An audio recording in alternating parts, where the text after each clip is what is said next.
You know those moments when you're doing what you love in your business? Maybe it's standing on stage or creating content. Whatever it is, you're totally immersed and time just seems to slip by. This is called the flow state.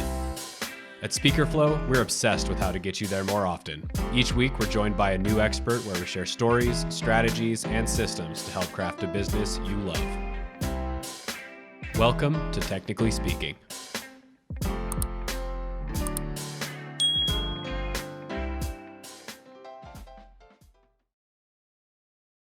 And we are live. James, man, you coming back for round 2? Must be a little crazy in you, huh?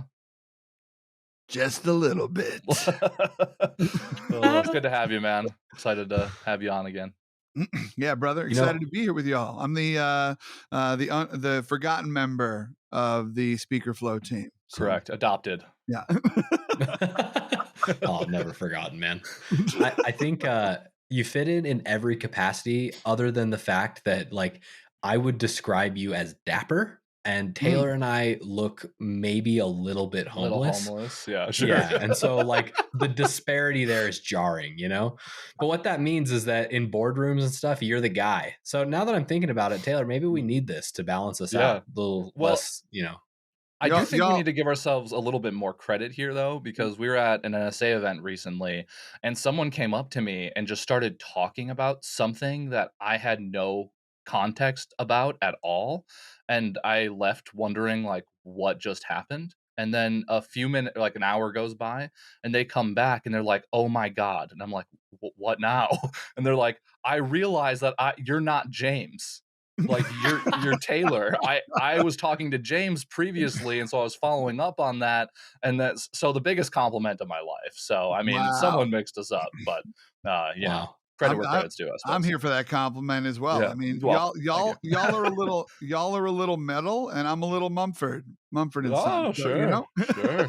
Wow, that was brilliant. I love that. I like it. Yeah, for sure. I think I see a band in our future. So I think so. Yeah, we'll table that. The band everybody's been waiting for. Yeah. Mumford and Son. No one asked for. Bass drum. Yeah. My grandma is pumped, you guys. You don't even know. Oh crap. Well, it's gonna be a fun show though, man. Excited to have you. Oh crap. Okay, so this is gonna be a fun episode. Clearly, brace yourselves, everybody. But James, we the theme of today's show is you've had a quite an interesting adventure in your career. Started out on the education side, moved into corporate, starting some new brands up, some really cool ideas. We're huge fans. But recently you spun up a consolidated brand, I suppose. I'll let you speak to this, but The Story Matters. I'm curious about what the inspiration was for that, where you see it heading. Fill us in on that. Yeah, for sure. So I am married to a incredible woman named Tina Van Steenbergen, and she is also a professional speaker. We both do 60 to 70 keynotes a year, and so we have a long distance relationship with the same address. But she's incredible, and so we have been operating as separate entities for a little while, and decided to bring it all under one roof. And so in doing so, we created this brand called Story Matters. And before that, we had a team captain. Her name is Laura. And Laura's been awesome. She's been working with us for about 4 years. But Laura had multiple email addresses, multiple logins, multiple everything. And because we each operated under I'm JamesTRobo.com. Tina's TinaRayVan.com. And so it was just a lot of energy being put into multiple systems. And then, when we joined with Speaker Flow, now we got 4 logins instead of however many. Like, it just, the tremendous amount of money was going out that didn't make a lot of sense. But both of us were a little nervous to let go of our individual brand, right, with our names attached to it. And we were excited to see what we could potentially add on. So we still both speak independently. It's almost like we created our own bureau with only two speakers. And the bureau is called Story Matters. But we're also going to be running our own live events out of it. Tina runs a conference called Persist, a badass women's conference. I do a program called Living Imperfectly Live. And so we'll be running those conferences out of there. And then also, we've been doing a ton of stuff in the education space, which I know we're going to talk more about today. We've been doing a ton of stuff, particularly in the college market, and have really been able to build our names up over there in a really beautiful way to where people trust us. And so we're excited to start dipping our toes more into the facilitation model, where to have other people presenting some of the stuff that we do so we can get into more rooms with the messages that we believe people need to hear. And so we're excited to be able to do that under this brand. The other reason we did it is when we initially created it, it was James and Tina LLC. And I had a few companies come up to me and tell me like, hey, I had to really like tell HR that you were not just some mom and pop rinky dink organization with the name James and Tina LLC. And even when you're at conferences, seeing James and Tina LLC, it just didn't feel robust enough for what we offered, and who we are and what we bring to the table. So having a cool name that was value aligned, like Story Matters, because your story matters, our story matters. And then also we love so much stories, and I'm a science nerd. So it's also the matter that makes up the stories. And so that's how we got to there. Oh, it's That's beautiful. such a great brand. Yeah. Opportunity abounds for you guys. Well, I think what's cool about this scenario is that it's like a good use case for how a company or brand becomes elevated over time. You know, like I think a lot of people could have the opportunity to do more or less what you guys are doing to some degree or another, where you're creating more of like a higher level perception of a company more than just an individual doing a thing, you know? But they don't, because it's a lot of work and probably a little scary. And you have to worry a little bit about the brand reputation, making sure that what was continues to be as the new brand gets started. So I understand there's a lot of components there, but I mean, this is just like a perfect use case of how to do this properly and in a way that's really still in alignment with the original theme of what you guys were trying to be. You know, you didn't sell out and go corporate. Like it's still you guys. It's just elevated now. And that's awesome. Yeah. Thanks, man. We're really excited to see where it goes. We're definitely building the plane while we're flying it. But Yep. I'm also excited that on the back end, everything is just way cleaner, way more streamlined, and so that's been really helpful as well. Well, you're speaking our language, brother. So, Heck yeah. so take us back a little bit. I'm sure there's some listeners here that didn't get to listen to our first episode with you yet. What? For those of What? you listening, go do I that. know. Yeah, You for hear real. James's passion about that. It's a good episode. Go check it out. But catch people up to speed. And I also would like for you to maybe emphasize, I guess, like the focus of who you were serving on the early stages of your business and how that's maybe started to metamorphosize as things have progressed. That was a Yeah, good word. you nailed that. Great Yeah, that was word. Is really that a good. real Yeah. that's a real word? Oh, hell yeah. That's a real word. That's Oh, a okay, real word. great. Yeah. Wow. Yeah, I'm You kidding learning me? here. Great. Don't insult Austin. He's Metamorphosis. a No, Come butterfly. I don't on. know. I make up words all the He's time, the so butterfly on this podcast. You yeah, and he is I still. are There's the no doubt about it. caterpillars, Yeah, Taylor. just that's right. Yeah, that's We are the right. caterpillars. Yeah, I'm evolved. I don't know what to say, yeah. guys. The next stage of human. That's me. So I'm trying to come up with a pupae pun right now, but I just think they're all going to land a little. Yeah. They're all going to stink. So anyway. So yeah, man. When I first got out of graduate school, I worked in colleges and universities for a while on the student affairs side. I ran residence halls, student organizations, new student orientation, things like that.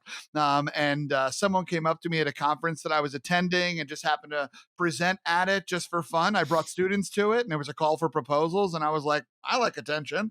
And so I submitted, and someone came up to me after it and said, hey, really loved your session. If you don't mind me asking, how much you charge? A classic story that you've heard a lot of the speakers tell. And, at that point, I was like, I don't know what you're talking about. So you could buy me a sandwich and tell me I'm pretty, and I'll be good. Um, Cheap date. and yeah, and I spoke for free for a while, predominantly in the college market because I didn't think my story was good enough. I didn't think I was good enough. I didn't think somebody needed to listen to another privileged white boy who was homesick in college. Turns out, big market. Um, Big market. and Yeah. so yeah, so I started speaking in the college circuit because that's where all my connections were, right? As a professional, even as a student, and so I spoke in the college market for a very long time. Still do today, actually. I'm in the middle of a transition, but I'm not running from the college market. I really there's a lot of value in that. I like working with college students because college students are asking themselves the question of why. And it's fun to work with people when they're asking themselves that question. Why does this matter to me? Why do I think that? Why do I feel this? Why do I act this way? It's a cool time to get to meet people. So I really love and respect that work. And so that's why I did and still do a bunch of it. But I was 100% in the college market until I joined NSA. The reason why I joined NSA now back in 2018, 17, whenever it was in Orlando last time at the Swan and the Dolphin. But I joined NSA because I realized I have no idea how to start speaking to adults. Start speaking in the corporate market, or I learned about at that time learned about the association market as well, and so that's why I joined it because I said I need to be around people who are doing this work, and it's been a really beautiful resource for in that reason. It's why I'm still a part of it today, and the college market has been very good to us. Both Tina and I. During the pandemic, our numbers didn't fall. We did more in 2020 than we did in 2021, and that's then we did, excuse me, in 2019, and that's in part because colleges kept going. Right, it was all virtual, but it was also in part of just the reputation that we're very fortunate to have garnered in that space. We had people call us up and just say, we don't know what our students need, but we know they probably need you. So can you figure out something to talk to them about at this date and this time? Sure. Right. And Wow. we told them, and we literally told them, we said, our budget during COVID is anywhere from $0 to $5,000 for a virtual speech in the college market. So if you think that you all can fall somewhere in that range, we'd love to help you during this weird time. And we more than kept the lights on. It was really beautiful, and so I'm grateful for that work and that time and my history in that place. But at the same time, you realize I talk about authenticity and leadership. I talk about building community. I talk about curiosity, how it creates community, and who needs to hear that? Everyone. And so first off, never market to everyone, but here we are. But still, I decided that hey, maybe some more maybe adults would gravitate to this. Maybe the corporate market needs to hear some of this kind of stuff, would be intrigued by it. And so that's when I started to make the shift, what is probably now about 5 years ago, to doing more and more in the corporate and association market. And it's really fascinating to be wildly appreciated and celebrated in one market and who in the other market. Yeah. Right? Like Different. it's been really humbling in an important way. But it's been fascinating because you almost feel like you're starting at ground zero because you don't have nearly as many connections. It's not like I was an accountant and now I'm trying to talk to accountants, right? I worked in higher ed and I talked to higher ed. I did what I was supposed to do, but now I don't have these connections. I didn't know what Q2 meant until like 4 years ago, right? Um, because I never spoke that language. I still slip up and say semester regularly. And so it's been really beautiful and hard and humbling to have to make the switch, to choose to make the switch, excuse me, to working in that market. And it's been really fascinating to get to learn from my peers is what's working for them and what's not. And I'm learning that there's a whole bunch of people that are still just trying to make it up. As confident as they seem as at influence, they don't really know what's going on. So we're all just trying to figure it out. Yeah, for sure. So was there like it seemed like the motivation to go towards corporate and association was just that chances are there are other people that need to hear the message. Is that all it boiled down to? That's the main point, right? Is Yeah. that idea? And I don't. I have not, and don't know when I will age out of the college market. I think my speaking style will keep me there for a while, Sure. and so that's nice if I want to stay, and for now I do. Um, I'm enjoying the work that I do over there, but the impetus also is that Tina and I now, like I said, I started making the transition 5 years ago, but 2 years ago, Tina and I had a baby. Shout out to Rome. That's What's up, Rome? ROAM. We named our kid a verb. And but yeah, we had a baby 2 years and 4 months ago, and we have another one coming out, making their debut in the middle of June of this year, and so that's really exciting. And our time has to look different, and who Mhm. we give our time to, and it just has to look a little different. At the same time, we love a life that we've created, right? We love the life that we have been able, the lifestyle we've been able to live, and so, how can we do less gigs but still maintain the lifestyle? We got to go places that, maybe they slap another zero on the end of some things, and so that's been part of the impetus as well. Uh, and that's been fascinating because in some of those rooms I don't find the same sense of value as I do in some of those college market rooms, and so I'm still trying to find my place and my rhythm so that I can walk out of a speech and be like, I nailed it, I did something really beautiful today, and it felt really good, and so speaking's got to be a win-win, right? We're not just in it for the audience. We're also in it for ourselves. There's far too much bullshit in this industry and too much little work that we got to do on the back end to not be getting something out of it ourselves. And so, Mhm. so that's why I appreciate that, and one of the reasons why we are also trying to do more and more in the corporate market. Yeah. Well, that makes perfect sense. I think like there's a lot of people that have uh that idea. I think people that have been in the education market that want to go work in corporate, and I think that definitely like the message makes the message being applicable in other audiences is an important, it should be the most important thing. But money is for sure the thing that people have talked to me the most about. Like I love working in colleges and universities, but they just don't have the same type of budget that associations and corporate do.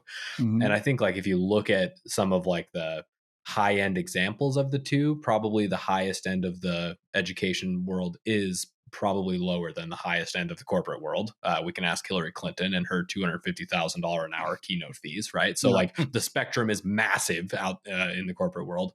Mhm. But it's always a spectrum, right? And I think even beyond just the audience, like our confidence and our ability to have that sales conversation and ask for the higher fee is way more important than the specific person that you're talking to, because you could be talking to the company with the biggest budget on the planet, and if you can't ask for the higher dollars, it doesn't ever come through, right? So the reality of the situation versus the possibility of the situation, I question sometimes how closely those two things kind of align, I guess, if that makes sense. So I'm curious from your experience, like, has that perception that exists in the industry proven true for you?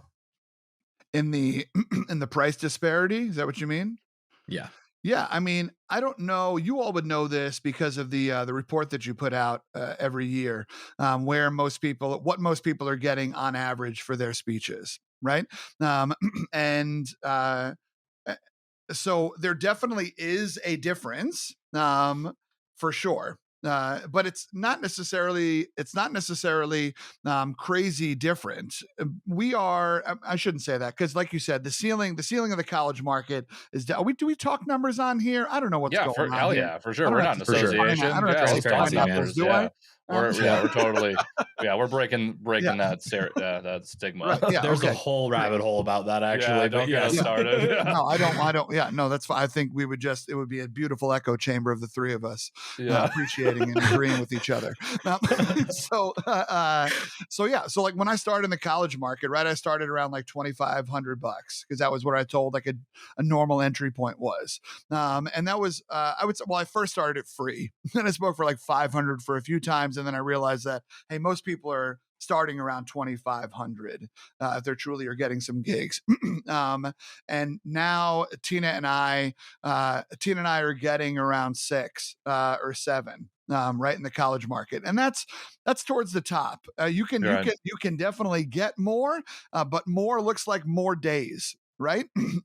And or just way less universities that have those kind of budgets. And also at that point in time, it's also thinking about the kind of colleges and universities that I want to work with, right? If I want to go do some more work at HBCUs, or if I want to do some more work at community colleges or Hispanic serving institutions, and and whatnot, HBCUs being historically Black colleges and universities for those playing at home.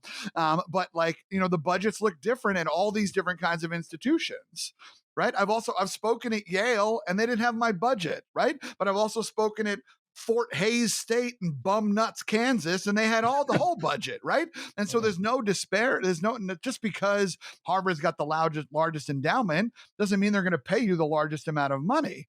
As a matter of fact, you'll probably have to pay to speak there just because now you get to put our name on your website, right?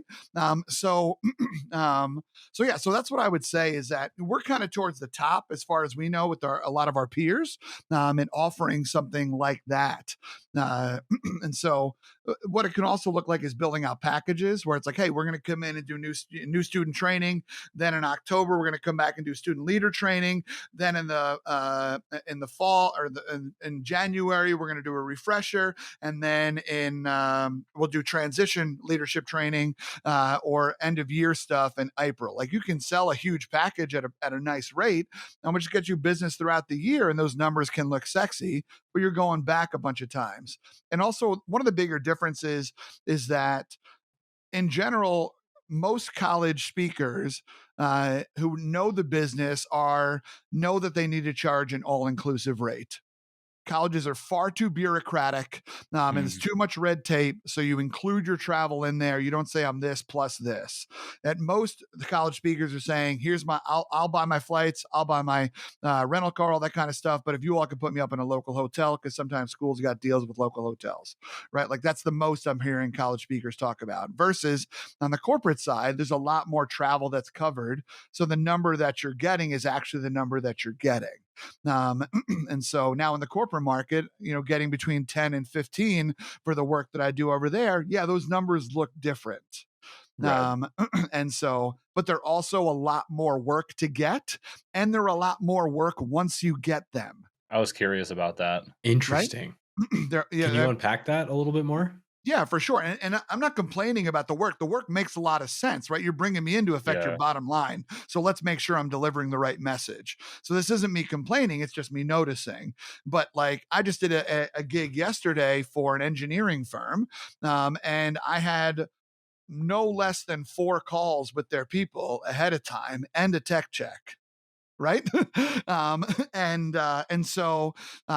So there's, and each of those calls, and sometimes it's hey, we're going to give you the email. Like I had one company be like, I'm gonna give you 10 email addresses. Can you reach out to these people and set up meetings with each of them? Wow. Right. And so, or as many as you can. And I chose to create a series of questions. And I said, hey, these are the questions I'll be asking you. If you want to set up a meeting, beautiful. I'd love to talk to you. If you just want to respond to my email, beautiful. Good to talk to you. Either way. Smart. And I got the information that I needed. Right. But it's a lot more work. And the corporate space, you don't just get to roll in there with your slides. You got to add their logo and their this and their that. And your speech may be at 10 a.m., but you got to show up at 6 a.m. because that's when the sound check is, because the sound guys are trying to cover their butts and make sure everything's right. It's just a different amount of time. Not bad, not good, just different. Versus a college market, I'll have a sales call, and then 2 weeks out from the gig, I'll have a 15-minute call with them to be like, hey, here's what we talked about in the sales call. Y'all still good about this? Still feel good for you? Amazing. Can you let me know where to park when I get there, so I'm not just running around screaming your name? And they're like, oh yeah, here you go. I'll send you a campus map. Right. And it's good. Right. It's a far different process. And so, there's pros and cons of both of that. Yeah. Yeah. Wow. Fascinating. Yeah. Thanks for unpacking that. And speaking of like sales conversations, have you noticed a messaging change about how you position yourself between colleges and corporate or associations? Like, or is it the same story that they're buying into? Or does that language change? Yeah, for sure. I, what in colleges, you're trying to come in and teach concepts, right? You want people to change the way that you want them to reflect about themselves and change the way they think as they're trying to grow who they are and develop who they are. And you want to do the same thing in the corporate market, but the way that you're pitching it is a little bit different because you're telling me that you don't have in the corporate market. I talk about organizational culture, right? I talk about it in two ways. I come from the leadership side. I wrote a book called Leading Imperfectly, and it's all about how we as humans can't learn things from people who are perfect. We can only learn things from people who are imperfect. So we did this idea of talking to leaders about when you let more of yourself be seen and you allow yourself to be more of a human, you are more relatable.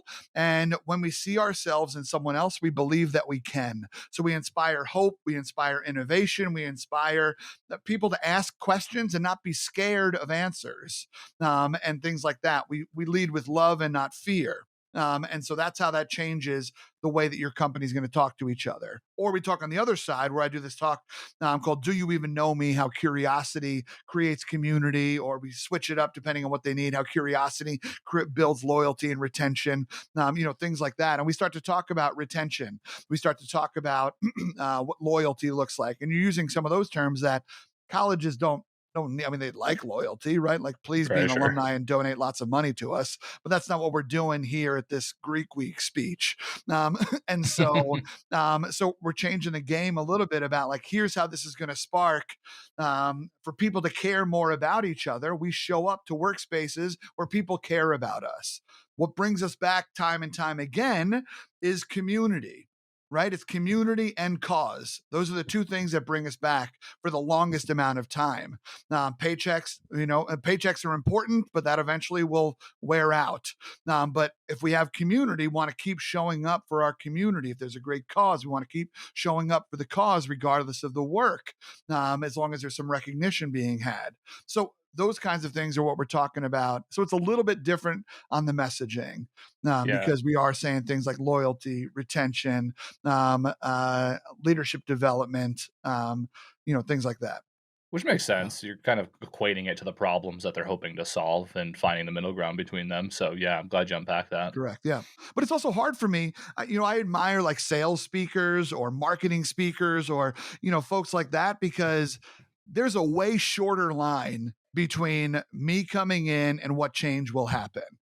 If you're a speaker like that, versus, speakers that are talking about leadership, that are talking about change, that are talking about even diversity, equity, inclusion, right? It's a longer gap between me talking and actually trying to pivot what's happening, because we're trying to get underneath it all. Isn't it a direct, you're not doing this right, so say this instead, like in a sales conversation, not to discount what my beautiful salespeople are doing, right? It's just a different kind of sell, and that we're trying to get people to rethink the way that they think.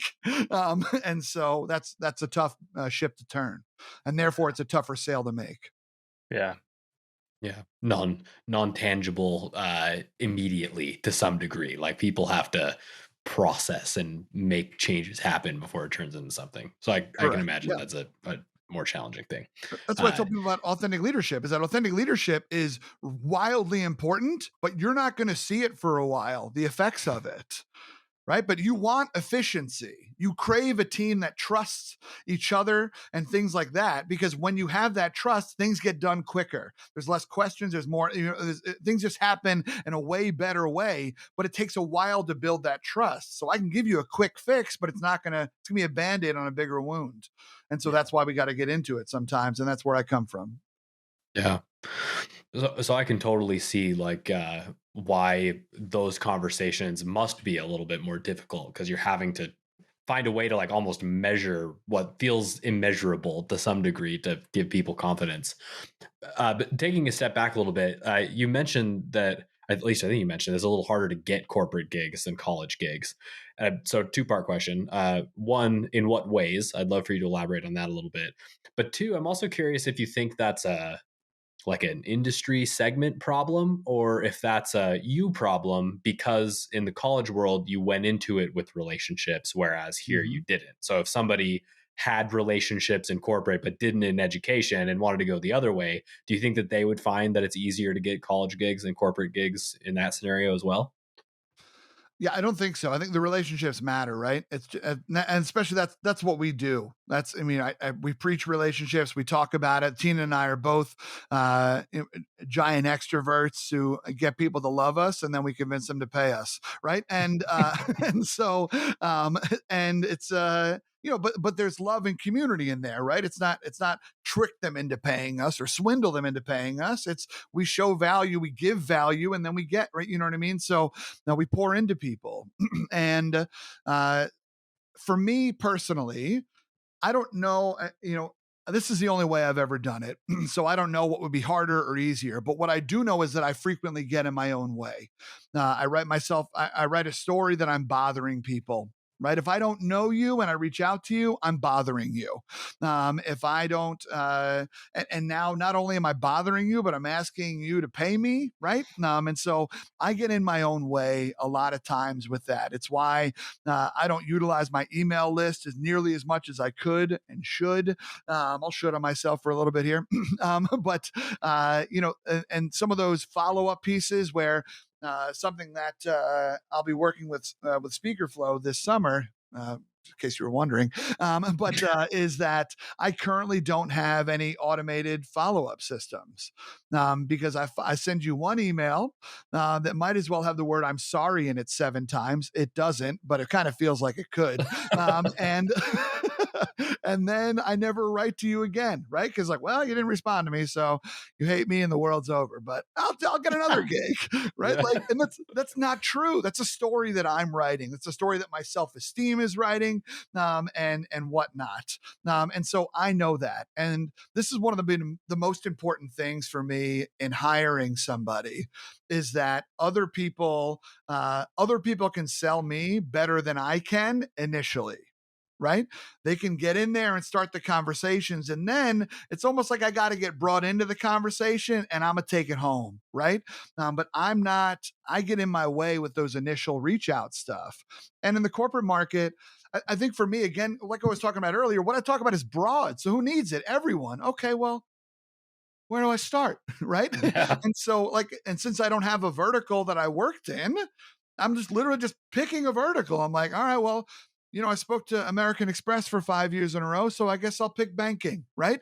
And so now it's like now we're trying to explore the banking thing, and it's like, all right, I want to do more stuff in the associations. Okay, well, where do associations gather? At association executive meetings, and so I'm like, all right, great, I'll go there, right? And now I'm starting to keynote these statewide association exec meetings, and and things like HR and SHRM, which have had mixed reviews, right? A lot of times I'll go and speak in a SHRM conference and then I'll get to speak at smaller local SHRM conferences. I'm like, we're going the wrong way. Um, but I'm happy to help. So we'll figure it out, right? So I think a lot of it is since I don't have the language, since I don't have the years of experience, and since I haven't met these people, I write a story that that they don't want me or they don't need me, or it's going to take a lot of convincing, and convincing at some point feels like manipulation, right? I got some friends that are growing extremely successful speakers, and they're just out here selling speeches that they haven't even written yet. Right? They're saying this is a need that's out here right now. I can help you. Let's talk about it. I can help you. And then they go and write the speech, right? And then it's like, well, what are you delivering? I sometimes care. I'm not gonna insult this. I care a lot about the craft. I spend a lot of time on making sure that I am excellent on the platform. And to the point where, you can look at the relatable speaker. When I read that book, I was like, yes, queen, right? I was like, this is what I'm talking about. Cause I spend a lot of time developing the product that people are going to buy. And I've made it very, very good. To the point where I now just want that to sell itself. But I got to be in the room for it to sell itself. And so I got to get over some of my stuff. I got to get out of my own way. I got to rewrite the story in my head that I'm not bothering people. I'm connecting with folks, right? And connections can lead to more beautiful things. And so let's just connect and have conversations. And if I can start to round that corner, then I can have more cool conversations that may lead to sales or may lead to more connections. But what I'm doing right now is not effective for as a long-term strategy.